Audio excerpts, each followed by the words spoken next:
Hello.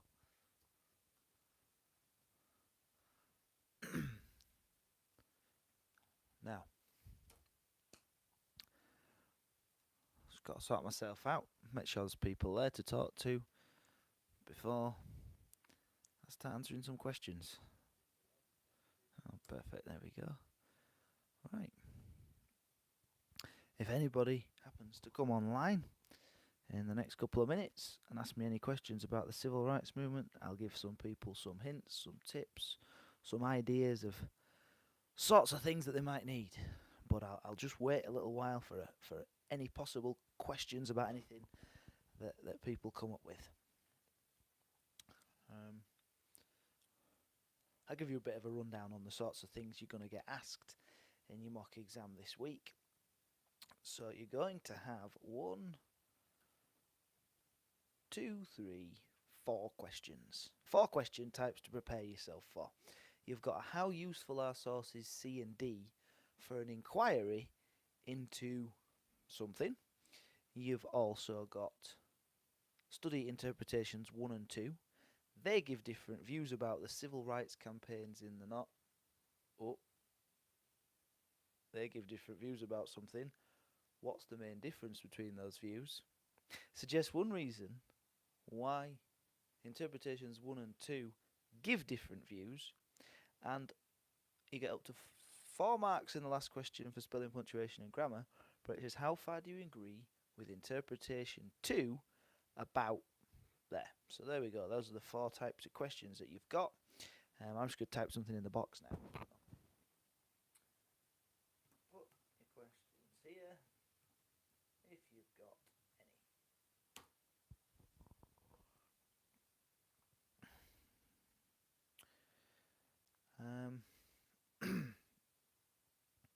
Well, again, in case I get any questions, it's not a big deal if I don't. It's fine. I'll head off and do something else. But the whole civil rights movement, in my opinion, and the Vietnam War as well, by the way, boils down to one thing: the media. Things changed in the 50s and the 60s because of the media. And things that hadn't normally been across the nation and across the world were suddenly in people's faces every day and every night in the media of all the crazy things that were happening down in the south usually. And it was often northern or Washington based newspapers that were making these stories, not necessarily newspapers, news stations as well, which were broadcast across the country and was shameful for America. But don't forget, the civil rights movement wasn't only in the Deep South. After 1964-65, when you had the Civil Rights Act, huge moment, and then the Voting Rights Act, which stopped states from getting around the amendments to the Constitution, that's when the civil rights movement changed focus and things started to look further north. And Martin Luther King himself changed his outlook from being someone who was trying to get political rights for the civil rights movement to somebody who was thought, well, politics is all well and good, but there's some real economic problems. There's economic discrimination going on, and that's why he turned his attention to the north, and particularly aimed at Chicago with his Free Chicago movement. So we've got a couple of you online now. I'll just give it another minute in case we get any questions in the box about anything at all that you're unsure about in the civil rights movement. I'm going to nip and just grab a drink, and if you do have any questions, pop them in the box. Anything, not have to be questions, something you want me to go over as well, that would be fine.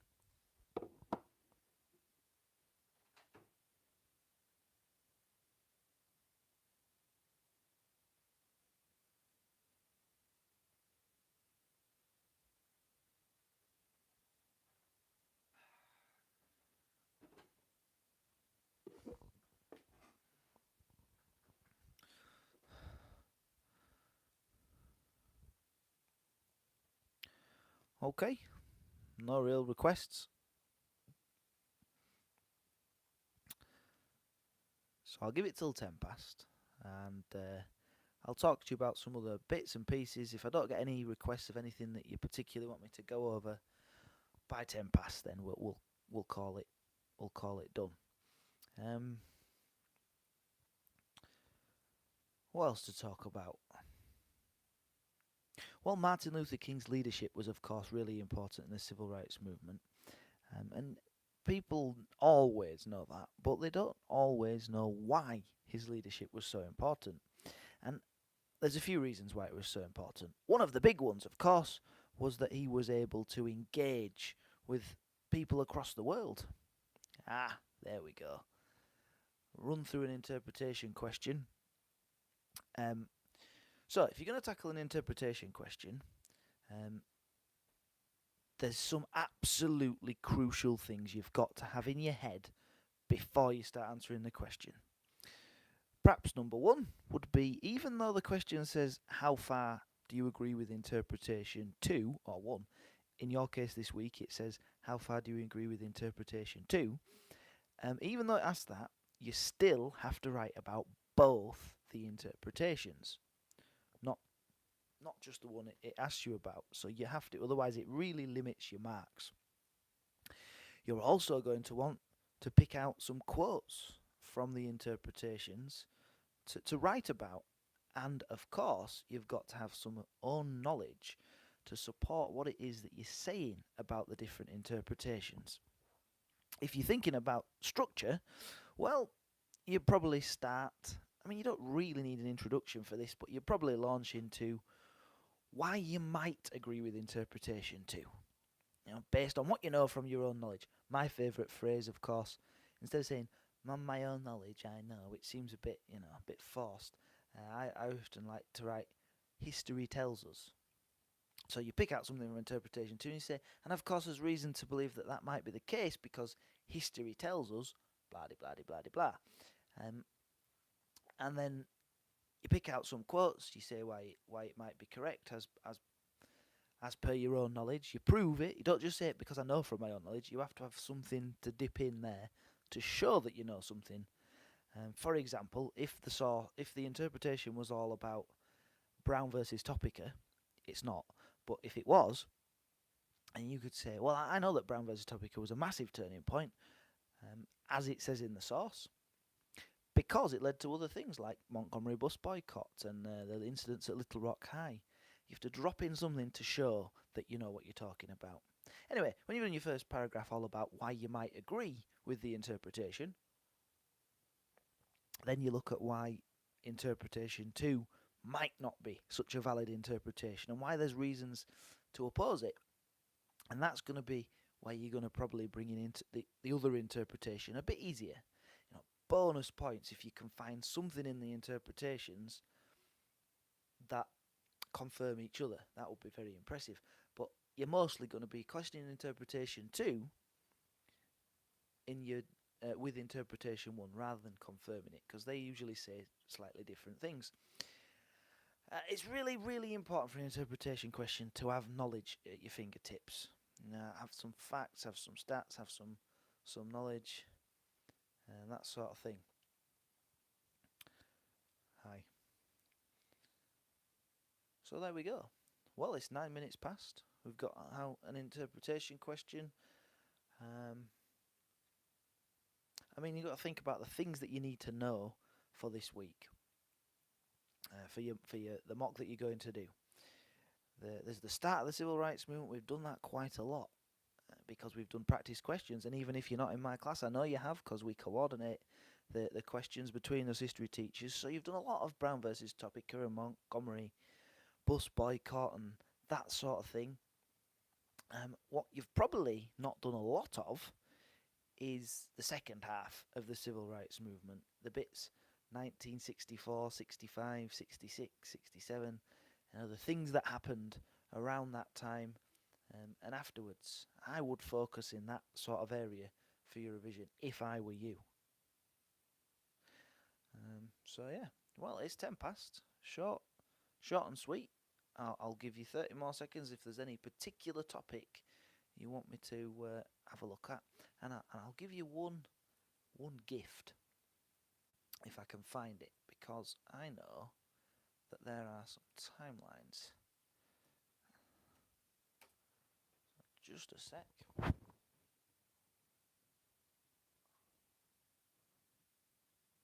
we go. Right, I'm going to put a time. I'm going to try and put a screenshot into this box.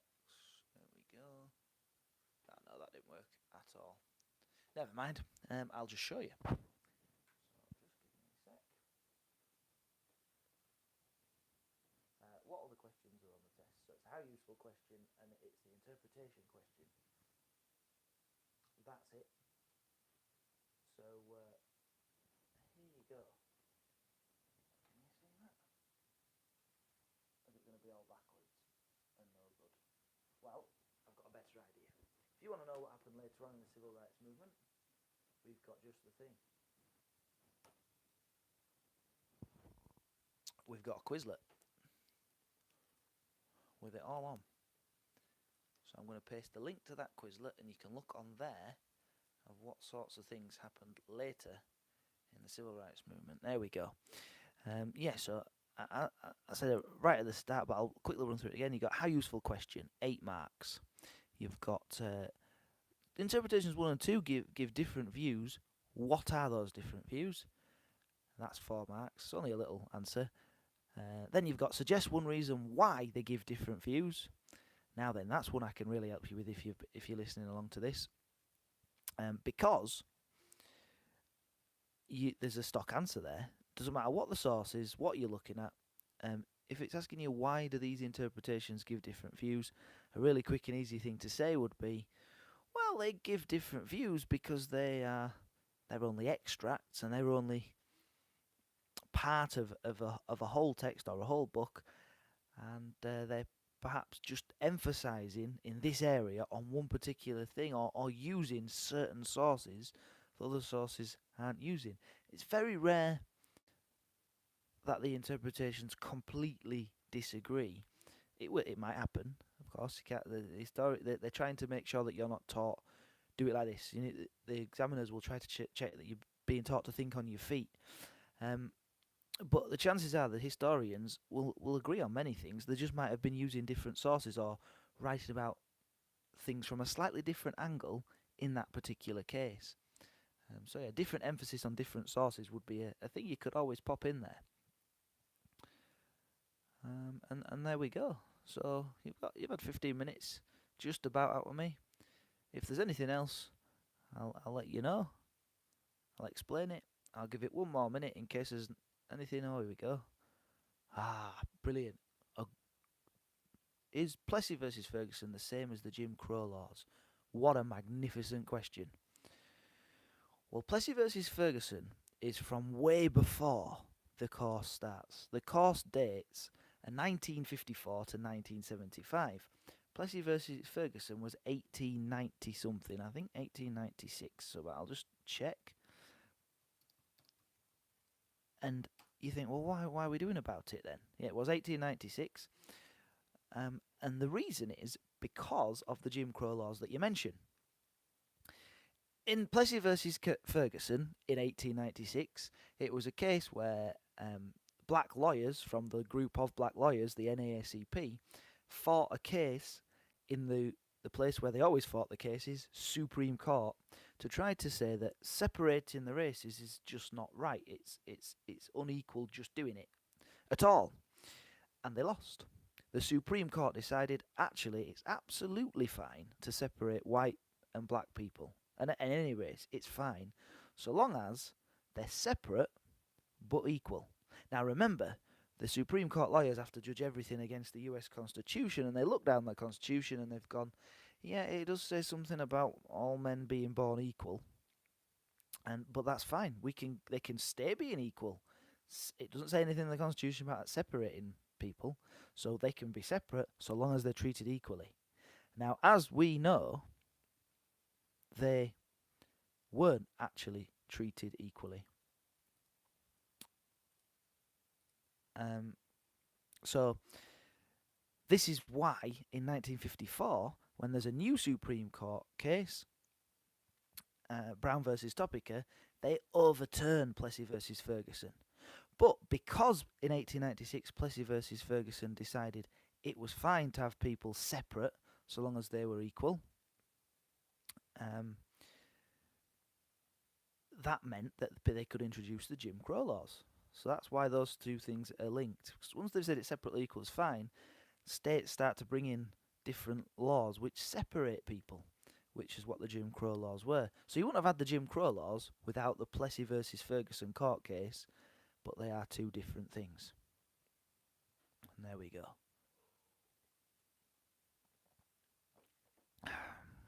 No problem. Thanks for asking. So that's the sort of thing. If you're doing your revision and you think I'm a bit unsure about this, make sure you keep a note of it, because before your actual exams, I'm going to do this as well. And there's usually a lot more people logged on, or there were certainly were last year for just the night before the exams. If you keep these questions, then I'll answer them there out. Yes, I can talk about Malcolm X. So Malcolm X, first of all, has got possibly the coolest name in all of history, and he sticks in people's minds. But what is he significant for? Well, he was really significant as an alternative to Martin Luther King. He wasn't the only alternative. Martin Luther King was all about peace. If you are being hit, had bricks thrown at you, getting arrested, you just act peacefully. You be the reasonable one. To which Malcolm X would have said something like, no, if somebody's punching you, you don't sit and take it like a doormat, you punch back. Now, Malcolm X was part of the Nation of Islam. I always call the nation, in the textbook they call it the Black Muslims, I think, but I've always known them as the Nation of Islam. And they were a little bit more like Malcolm X, in a sort of fight back sort of mood. We're going to stand up in a different way. That message and Malcolm X's message was a lot less popular than Martin Luther King's. Malcolm X was often criticising Martin Luther King. For example, the March on Washington, where Martin Luther King gave his "I Have a Dream" speech. Malcolm X called it the farce on Washington, instead of, as in it was a joke. But one thing that he did which was really important is he connected young people with the civil rights movement a lot more perhaps than, well, maybe not a lot more, but he certainly connected a lot of young people that maybe otherwise didn't get involved as much with the civil rights movement. And that's really important, to get those people involved, to get them on board. But, towards the end of his life, because he was assassinated by people in the Nation of Islam, he changed his mind and started to think, actually, we could integrate the races. Because he was sort of like, no, we don't want to be, we want to be treated equally, but we don't want to be stuck in with the white man who's done all of these things. I mean, he was asked questions like, do you hate white men? By the end of his life, his ideas had changed, and perhaps that's why some people in the Nation of Islam decided to assassinate him. But the key thing is, he offered an alternative, and he engaged young people with the civil rights movement to a large extent. The March on Washington was so successful because of everything that came before the March on Washington. I mean, it was the fact that there'd been Brown versus Topeka, which sort of started the ball rolling, the Montgomery bus boycott that comes out of that, huge event, nationwide, worldwide. Little Rock High, really embarrassing. You've got the March on Birmingham, of course, which was huge, and also the racists acting, the ways that the racists were acting, created great publicity for the civil rights movement. All of this was creating all of this awareness and all this support for the civil rights movement. But if you're a person living in the north, miles away from maybe anywhere, because a lot of people lived out in the sticks in the middle of nowhere, miles away from the deep south, but thinking, this is ridiculous, I want to do something about this, what are you going to do about it? But when Martin Luther King decides, and not just him, I keep saying him, when the Southern Christian Leadership Conference and the Student Nonviolent Coordinating Committee and all the other civil rights groups decide, we're going to organise something here, they organise this March on Washington, suddenly these people around the country who are thinking, we want to do something about this, they've got an opportunity to do something about it. But they wouldn't have wanted to do something about it had the media not shoved it under their nose for the nearly a decade before the March on Washington. So it was so successful because of the impact the media managed to have on creating publicity and support for the civil rights movement. That would be my answer to that one. Okay, we're motoring now. You're getting the idea. James Meredith. I just think of James Meredith as being. I will definitely talk about Selma as well. James Meredith, I think about being like a Little Rock High but university. One man wanted to go to university, the University of Mississippi, and the racists in Mississippi didn't want him to go. And there was huge riots. 2 people died. Many people were injured. There was like gun battles and all sorts. Just because one person wanted to go to university, the president had to send thousands of troops to go make sure that he could go to university. Absolutely bananas. That's the sort of thing which created this publicity, which led to the success of the civil rights movement, because people in the rest of the country were going, what? What's happening? Could I talk about Selma? Right, Selma. Often overlooked, hugely important event. Sometimes when you're thinking about civil rights movement, people who have some passing interest in it think, oh, well, there was all this stuff that happened, and then there was the 1964 Civil Rights Act, and that sorted things out. And you know, the 1964 Civil Rights Act was really important for equal rights for black people in America. But it didn't tackle the voting issue, which I'm sure you're aware of. They weren't allowed to discriminate against people for the colour of their skin and say, you can't vote because you're black. But what they could do is say, you can only vote in this state if you can pass our test, which we're going to make unfair, so you can't pass it, so you aren't going to be able to vote because you're black. But without saying you're not voting because you're black. And I don't remember how I got to that particular point, but Selma was, 1964 Civil Rights Act didn't address that. And in Selma, which is in Alabama, also where Montgomery is, from the Montgomery bus boycott, in Selma and that sort of area, there was a tiny fraction of black people being able to vote, despite things like the voter registration group, the SNCC trying to get people to teach them to get them to be able to vote, and lots of campaigns. In Selma, a fraction of people were able to vote. And that was not just in Selma, lots of other places in the Deep South as well. But it was Selma that Martin Luther King and the SCLC chose to attack because it was ridiculous there. There was lots of black people and a tiny amount of them able to ever vote. Anyway, it all kicked off. Again, people died. There was three marches. They were trying to march from Selma to Montgomery to present a petition. And they tried to get across this particular bridge, and the police chief, like in the March on Birmingham, the police chief there was determined to stop them.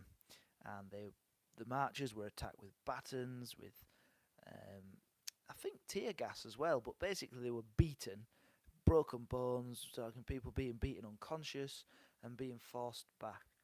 One of the civil rights activists was caught by, and this was a white man who came from the north to join in, was caught by white racists and beaten to death.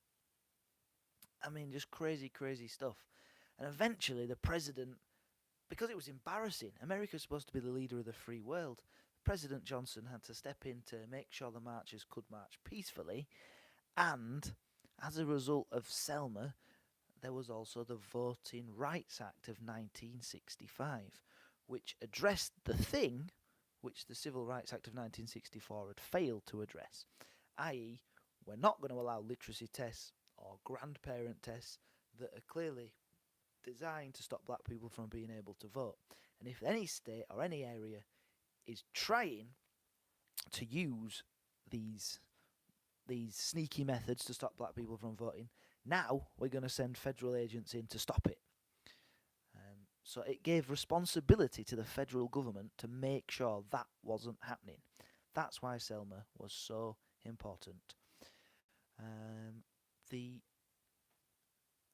Got to the 1966 campaign in Chicago. Why was it unsuccessful? Really, really useful question. like the Selma one. Very, very useful. The 1966 campaign in Chicago was unsuccessful because Martin Luther King tried to use his same methods in a different context. Before, he was attacking blatantly unfair political situation in the South, where the racists would act like maniacs, and the North was where he was trying to gain support for what was going on in the South. Well, Chicago was in the North, and this time it was a bit less clear cut. It was in the South, black people, by the rules in the Constitution of this country, should be able to vote and have equality before the law, and they blatantly don't. Whereas in Chicago, Martin Luther King was saying there's economic discrimination against black people, which is a lot harder to prove, perhaps, and a lot less clear cut. And there might have also been a little bit of these wealthy northern cities going, we're all right having these campaigns in the south, but we don't want them here. Like, not in my backyard sort of thing. So the press reacted. Martin Luther King was talking about redistributing the wealth so it was fairer, so that black people weren't given the worst paid jobs and the worst housing, and so on and so forth. But sharing out the wealth sounded a bit like communism. And in the later 1960s, well, throughout the 60s, the 50s as well, there was the Cold War going on, and you didn't want to be seen as being a communist in America. So the newspapers, whereas before in the South had largely been on Martin Luther King's side, in the North, in Chicago, and I've told you before, the media is so important in all of this story, the media was kind of against Martin Luther King. And there was some minor successes, they got some funding to try to improve housing, but mostly very little was achieved in the long term. And that's really why there was less of a enthusiasm to deal with the economic inequality at that time. But it wasn't completely unsuccessful. When Martin Luther King left, he created loads of publicity in Chicago, and another civil rights leader called Jesse James, he stepped in and used economic boycotts, like the Montgomery bus boycott, in specific areas at specific businesses to try to make it so businesses gave black people a fairer run of things, like fairer wages compared to white people and a fairer chance at getting these different jobs, perhaps.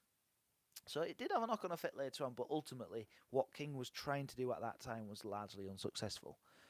The riots in the 1960s were pretty much caused by black people who were still dissatisfied with their situation. It's like, we've done the peaceful thing, we've carried on, we've had all of these things written in law, and yet we're still in this situation. We've not made as much progress as we should. And I've just seen that question down there. It automatically saves it live. As soon as I've finished, it saves it live. There's some more ones from last year as well, if you troll through my YouTube, which will be helpful for your exam. Anyway, what caused the riots? So yeah, and it probably boils down to the economic discrimination that was going on. First fired, last hired. It's the sort of thing that was happening to black people, and they were getting discriminated against in their jobs, and they were fed up. Some of them were fed up, and then they kicked off in the riots, and it sort of spread. The riots. It was a big outbreak of dissatisfaction with their lot in life. It's hard for me to say exactly, and I don't think anyone would say exactly what would happen on, but it was it's got to have been something along the lines of dissatisfaction with the situation they found themselves in, despite everything that happened by the mid-1960s. And that link, well, what are the roles of Presidents Kennedy and Johnson improving the US civil rights in the 1960s? Kennedy became president largely because of winning the black vote. He promised black people a lot in 1960 in his election campaign, but when he became president, he didn't really do a right lot to help black people in America, partly because probably he would struggle to without annoying people in his party who he needed the support of, because Southern Democrats were on Kennedy's side as Democrats, but if he started to do things to help black people, they might turn against him a little bit. But it seems like the march in Birmingham was a turning point. The events in Birmingham changed Kennedy's mind, and he started to be more on the side of civil rights. And he introduced the Civil Rights Bill. Before a law becomes a law, it's a bill. So he introduced it to Congress and said, look, we need to do something for the African Americans in this country because this is embarrassing. And then he was murdered himself, famously assassinated. Now, it was probably going to be a real struggle to get that Civil Rights Bill through Congress, where the politicians are. But when he was shot, President Johnson kind of portrayed it as like a memorial to Kennedy. He said, if we're going to do something to honour Kennedy's memory, the best thing we can do is to pass this Civil Rights Bill so it becomes the Civil Rights Act. And indeed that did happen.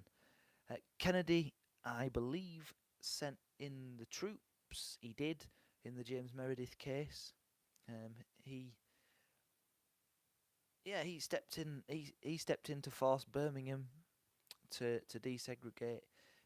And then Johnson, we've already talked about him stepping in different areas, like in Selma, for example. So equality. The key way that equality still hasn't been achieved is economic. Like things were unequal economically. I'll give you a stat because you've asked, because I think there's one in here. So it's for 1976, but it'll be similar. The percentage of white families in the US who had a yearly income of under $3,000, the percentage of white families was 3.1%. So 3.1% of white families in 1976 had less than $3,000 a year. But 10.1% of African American families lived on under $3,000 a year. So there you go. They still had economic discrimination, which was huge in America, even by 1975. And finally, the Black Panthers, a group. If Malcolm X has the coolest name in history, the Black Panthers might have the coolest name for a group in history. Well, they famously had their points. I can't remember off the top of my head. Was it? Someone tells me it was. I'm getting mixed up with the Treaty of Versailles and Woodrow Wilson, but I think it was. They had 10 points, but it might have been 14. Anyway, they had some points which they were trying to make sure they got across. Here we go. Find the Black Panthers a bit, and I've got it. Here we go.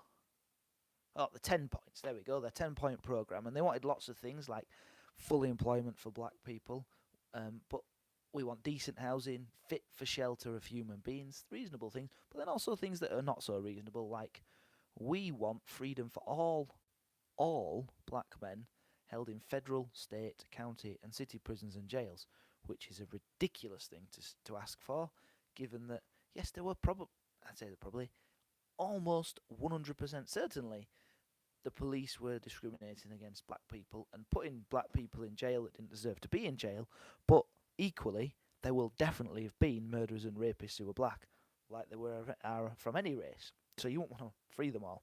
So their points were really controversial. They, unlike the black Muslims, they were more willing to work with white radical groups. Their big problem, though, was because basically they were borderline communists, and in the middle of the Cold War, that's not going to help you to gain popularity.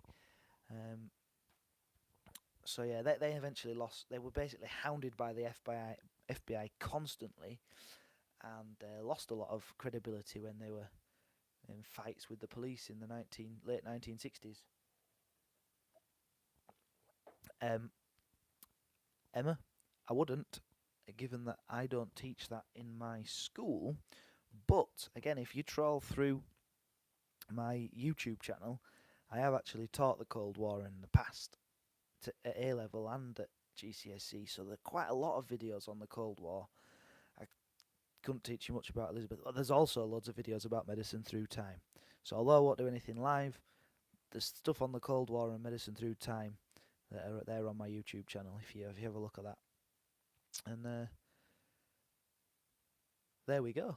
Right. Well, I'm going now because I think you've had a lot out of me there.